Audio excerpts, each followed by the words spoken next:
everyone, and thank you for joining us today for this panel on the state of decentralization on Stellar. My name is Anke Liu, and I'm the Ecosystem Growth Lead at the Stellar Development Foundation. And as Stellar evolves, continues to evolve, especially now that we have smart contracts, the decentralization becomes increasingly important, more important than ever, I would say, for the network's long-term success. And so today, we're going to explore not only why decentralization is crucial, as Peter Jan just pointed out with his awesome presentation on Stellar Beat, but also what's happening right now in terms of governance, validator incentives, and opportunities for the community to get involved. I'm super stoked to be joined by three fantastic panelists who are deeply involved in shaping Stellar's decentralized future. All right, Tommaso, do you want to kick us off? Yeah, sure. I'm Tommaso. I'm the co-founder and lead developer at Xycloo Labs. And yeah, we're right now building infrastructure. So we are also very dedicated to the decentralization of the network. And yeah, I mean, like, what? Just an introduction's fine. Yeah. Well, we're going to go into questions later. All right. Also, like, the timer's not on, by the way. I guess we'll just go off venting and then tell us to stop at some point. Alex, quick introduction. I'm Alex. I am the CTO of Script3, and we build DeFi on Stellar. Great. I'm Justin. I'm a VP of Ecosystem at the Stellar Development Foundation, and you've been hearing from me 30 seconds at a time all day long.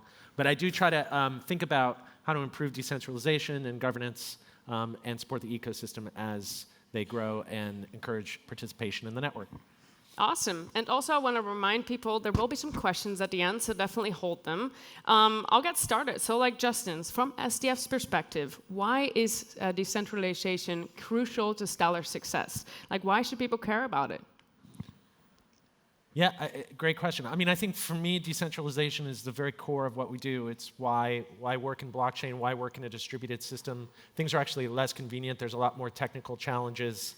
But if you actually want to create a system that stores value, that's censorship resistant, that is immune to like sort of are more fault tolerant than a single system, and that has like immutable sort of records of transactions that people can trust without knowing one another, you actually need decentralization. And the way that the Stellar network was designed, which is something David's going to talk about in a minute, it is really set up so that like different parties can leverage their reputation to create like a whole sort of web of trust. And as a result, there's not a single entity that controls any of the transactions. And this becomes super important if you're trying to create equitable access to financial services, because you're actually trying to get financial services out into places where you actually have to worry about things like censorship resistance. So I think the whole entire reason to build on Web3 is because decentralization gives you these guarantees. And without it, you really shouldn't even bother with Web3. But the reason to do it is because, yeah, it's sort of key to unlocking this potential to make the world fair.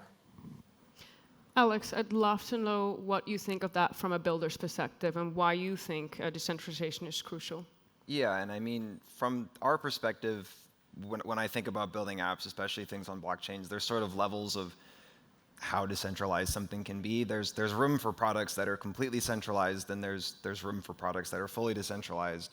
And as a builder, it's really important to know what you're building on top of, because as you sort of pick how decentralized your product needs to be, maybe for purposes of who can access it, who's responsible for it, how open source is it, because as things get more decentralized, they can get more complicated for users to sort of decipher, because there's couple more things kind of moving around generally. But as a builder, it's important to understand A, the tools you're using, and B, the platform you're on, because that really, you inherit all decentralization assumptions that your product's kind of built on. So say you're building a lending protocol and it happens to be on Soroban. If Soroban's not decentralized, the lending protocol is not decentralized, even if what you build is perfectly decentralized. So it's really important to get full understanding of what's actually occurring, like under the covers. Yeah. I mean, it's clear that we care about decentralization, right? But what does that really mean on Stellar? What's the sweet spot? Tommaso, could you kick us off? Yeah, for sure. So this is actually a really interesting question. There's been, I mean, I've seen a lot of claims also on Twitter or other places claiming that Stellar is not centralized, is not decentralized, that is permissioned, and all of these kind of arguments. that kind of revolve around the fact that you have these quorum slices and these trust assumptions between nodes. And I think that when we talk about decentralization on Stellar, something that we definitely need to take into account is the fact that we don't need the same amount of incentives and nodes that proof of work or proof of stake protocols have. We don't need to be running all hardware on bare metal. And it's really important to understand this because we have proof of agreement, right? I don't claim to know everything about proof of agreement, but I do know that actual human agreement over decentralization is actually what has always driven decentralization also in proof of work or proof of stake protocols. So like the fact that Stellar has this human agreement-centric decentralization consensus, it kind of needs the attention and kind of understand that you don't need the same kind of level of nodes and resiliency that you have on other platforms. And I think that apart from the actual consensus, which I would actually claim to be already fairly decentralized and secure, as Peter also pointed out before, I think that with Soroban, you kind of unlock a new level of decentralization, which is kind of decentralization within decentralization. So you have like products, like for instance, Soroban Governor that kind of let you govern on-chain actions in a way that is customizable. So also on that end, I think that we are just getting started there, but it's definitely like a bright future. Yeah, and I think that that's very important what you mentioned, right? So there's not like, we don't need like hundreds of thousands of nodes to be like sufficiently decentralized, right? On Stellar. Stellar is a bit different. That said, Peter Jan just actually showed like, oh, it actually takes like 3, like validators to, let's say, like take down this particular feature of the network. And it's like, well, is that decentralized enough? I would like to actually discuss the state of decentralization on Stellar, which is the name of this panel. So Justin, what does governance kind of look like in the Stellar ecosystem? And can you share some of the latest changes, maybe like core advancement proposals or Stellar ecosystem proposals? I know that there's some validator awards I would love to know more about, and also how they're fostering decentralization. Sure, yeah. I mean, for those of you that don't know much about the way that governance works on Stellar, maybe you all do, but I'll just be quick about it. There are these validators, they create quorum sets. Those that sort of accrue the most trust end up in the most quorum sets. And currently there are about 7 organizations that have accrued enough trust based on their reputation and their operational uptime to make up what's called the tier 1. So it's 7 different organizations. Those organizations are the ones that other nodes look to. And they are essential to like ratifying transaction sets, but the validators also control like a couple of different configurations that actually determine how the network works, right? They determine the protocol version that the network runs. They determine the minimum base fee. They determine the maximum number of transactions per ledger, as well as they determine Soroban limits. I think there's one other thing, and they can sort of configure the network. So the way that the network works is determined by validators, and currently those validators are like sort of, the trust is mostly accrued in these 7 tier 1 organizations. Now, that's not a bad place to be, right? It's fault tolerant up to a degree. There's not a single organization that holds sway. But certainly from my point of view, I'm like, well, I think just intuitively we could see what happens if we make it a little bit bigger. So recently, one thing that we've done is without trying to like change the nature of the protocol, because the protocol does not itself provide financial incentives, the Stellar Development Foundation has been like offering these very small grants to get people up and running, especially because of Soroban. There's a lot of new players in the ecosystem, right? Hundreds of projects that have started this year, and we're sort of just like helping them defray the costs of getting set up to run a validator with the hopes that there'll be a pipeline of validators that can get added and accrue trust over the course of the next year. So long story short, validators control a lot of the network configurations, currently 7, but there's a pipeline of new interest, and I think it's going to grow over the course of the next couple of years. And as they get evolved and added to more quorum sets, I think we'll see a greater amount of decentralization, a higher fault tolerance for the network, and a greater amount of participation. And that's on the validator level. I mean, I know you asked about CAPs and SEPs, but maybe I'll stop there because I've talked a lot. And Yeah, no, I think that's great. Honestly, I've been giving out. I've been actually managing the validators award program. So if there's anyone in the room, we might still have a spot left. Well, I'll add more on that later. In terms of like CAPs and SEPs, right? Tommaso, you've recently set up your own validators through the validators award program. Thanks so much. Also written a core advancement proposal, or a CAP, which is quite a feat. What improvements are you kind of as a developer seeing in Stellar's decentralization? And also, how do they impact the ecosystem? Yeah, so, well, first of all, just want to say that right now, like, there are a lot of resources already available on Stellar, and kind of the process of writing new CAPs really revolves around finding new features or stuff that you want to add to core. So for instance, my area of focus was the Soroban virtual machine. It's what I'm kind of specialized with. And I guess that playing around with it, I did it like personally due to the way our products works. So we do rely on the SVM. So it kind of was natural for me to delve more into it and understand a bit by myself what the code did and where the code could be improved.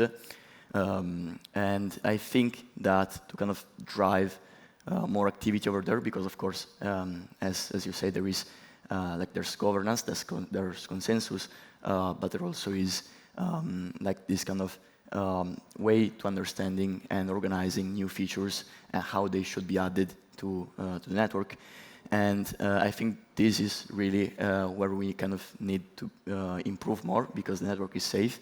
But right now, like writing CAPs, it's not too easy. Like there is no clear way or like instructions in Spotlight on the stellar.org, for instance, website to kind of propose that. We don't have.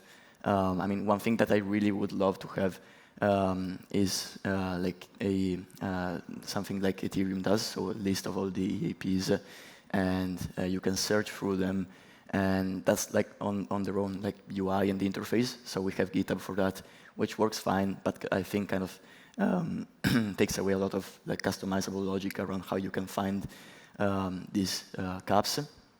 So that would be probably one thing I would improve. And the other thing would be probably having more learning material around like the actual inner workings of core and the SVM, now that we have Soroban.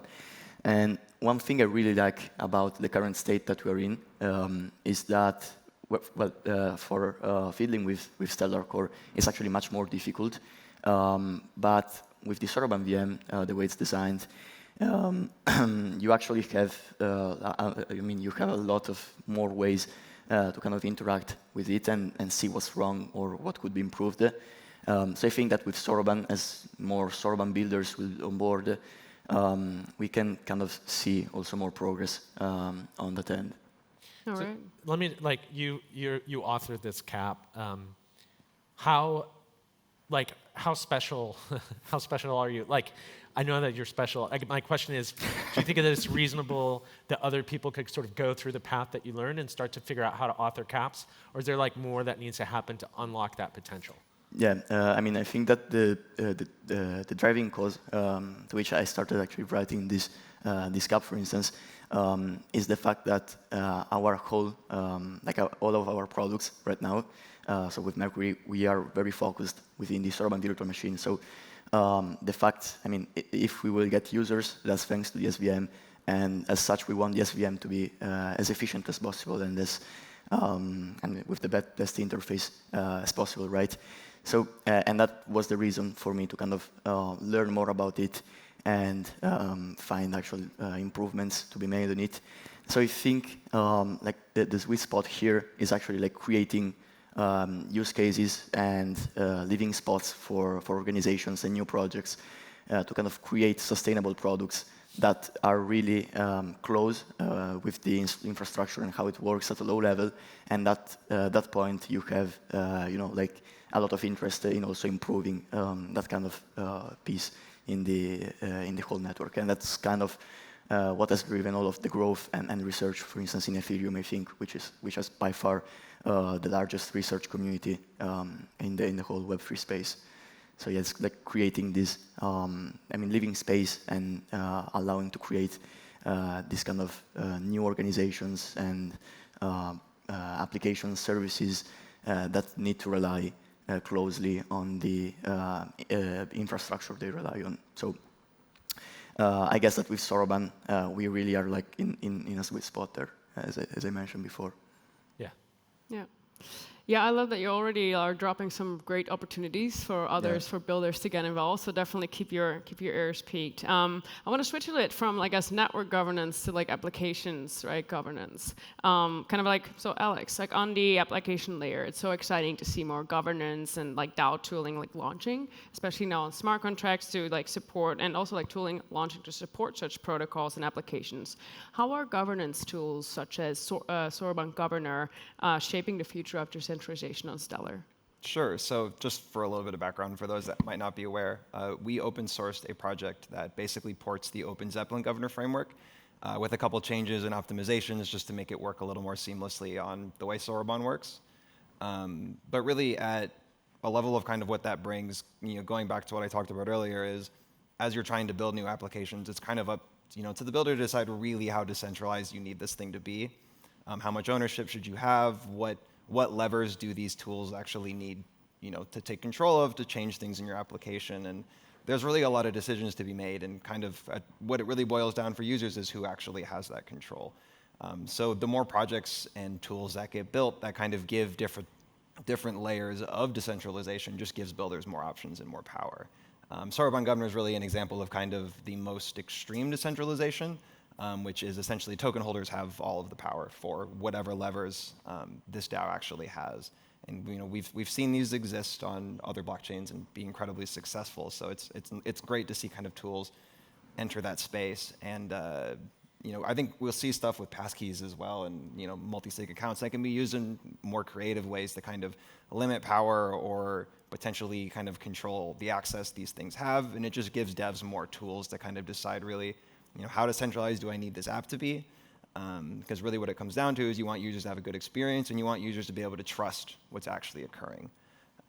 And that's this kind of, the more things we can get out there, the better. And one thing I did want to kind of touch on super quick about the previous question. The previous question was, as like things get built, I think we've had a couple SEPs get passed from normal people, just devs in the Stellar ecosystem. So as you kind of are building things, and if you want things to be normalized for any given reason, I would highly encourage anyone to go through that SEP process. I think it's a lot simpler than anyone might make it out to be. And it's just really, at the end of the day, it's also a great way to get feedback on any standard you even want to build, for other people that might want to integrate. So.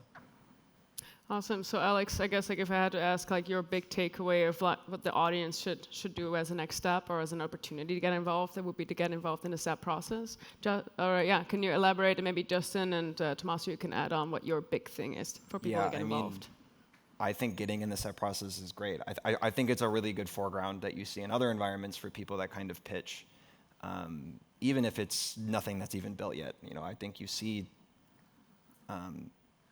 ERCs get posted for projects that they're not live, they don't exist. So it's something, and they're really what it comes down to is people provide a lot of really good feedback on your contract interface. And as a developer, this is a really important decision to make because it's kind of the entry point that anyone will be able to use your project.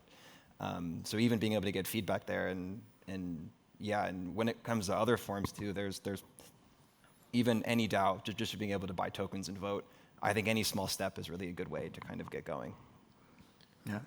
Yeah, I agree. I mean, I feel like the purpose of SEPs, so Stellar Ecosystem Proposals, is that they are supposed to be lower lift and CAPs, the core advancement proposals, because they're not a suggestion for something that needs to change at the protocol level, right? They're a suggestion for a method for doing things like sort of on top of the network. And so the really cool thing is that if you actually start to think in an open source way, and I think this has more to do with just like open source thinking and interoperability than it does with decentralization per se, but like if you shift your mindset so that you say, I'm not just building a product, but I'm trying to think about how to like build against or create a standard, then you have shifted to a mindset where you're not like siloing yourself, you're actually helping create the connections or the patterns for interoperability. You're defining the plug and socket or whatever it is. And if you do that, what you end up doing is actually pushing the whole ecosystem further rather than just pushing yourself further.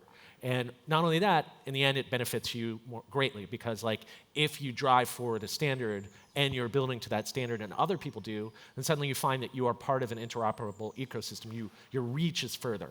So it's one of these examples when you think about SEPs. It's actually something like if you're a building and you think about patterns, you can get feedback, you can help collaborate to create a standard that works for you and for everyone else, and you can sort of push the whole ecosystem forward, yourself included.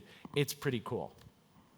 Yeah, no, I just wanted to say that I really agree with what Alex said here. A huge part of SEPs or in general interface proposals is that you can actually get feedback from those who are going to use the interface, those who are going to interact with the interface, and it's really important that right now with Soroban we kind of push more discoverability around these interfaces. And also try to find ways to get more developers involved into the actual, not decision-making, but at least giving opinions, say, okay, I would use this this way, and you don't need to be an expert to do that, right? You just really need to kind of imagine how your workflow would look like, and that's also why I think that with the whole new amount of Soroban projects and folks that are interested in Stellar thanks to this new programmable economy thing, we will see, I think, an exponential growth in kind of SEPs because there's a lot of more standards to be defined when you talk about programmable functionality instead of limited operation set as Stellar Classic was. So yeah, just want to highlight that. Awesome. I can't believe that there's so many ways and so many opportunities to get involved, from even just commenting, kind of supporting there, to writing your own CAP process, to running a validator, and even in the Stellar Community Fund, we also have decentralized award allocation, and so based on reputation and delegation. And there's, as Alex said, so much experimentation happening in the Stellar ecosystem around governance and decentralization. Now, I did promise to at least have some questions. We have room for one burning question. Please raise your hand. I'm sure you all have questions for these awesome panelists. Yeah, in the back.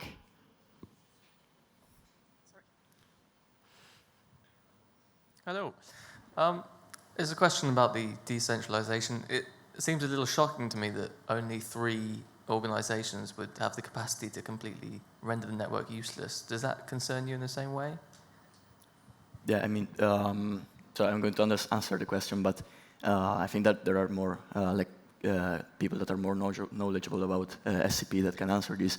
But the thing is that when you give trust to an organization to be able to kind of be among one of these that takes down the network, which really doesn't take down the network, it kind of splits it. But when you give trust to this kind of organization, you're trusting the org, and you are, let's say, if you're a token large token issuer, like for instance here on Stellar, we already have Franklin Templeton, and the way the proof of agreement works is that asset issuers will try to kind of defend against this because running a natural Stellar node validator is not. It's actually very simple. It's cheap. You don't need a whole lot of amount to stake or a lot of computing power to kind of participate within consensus.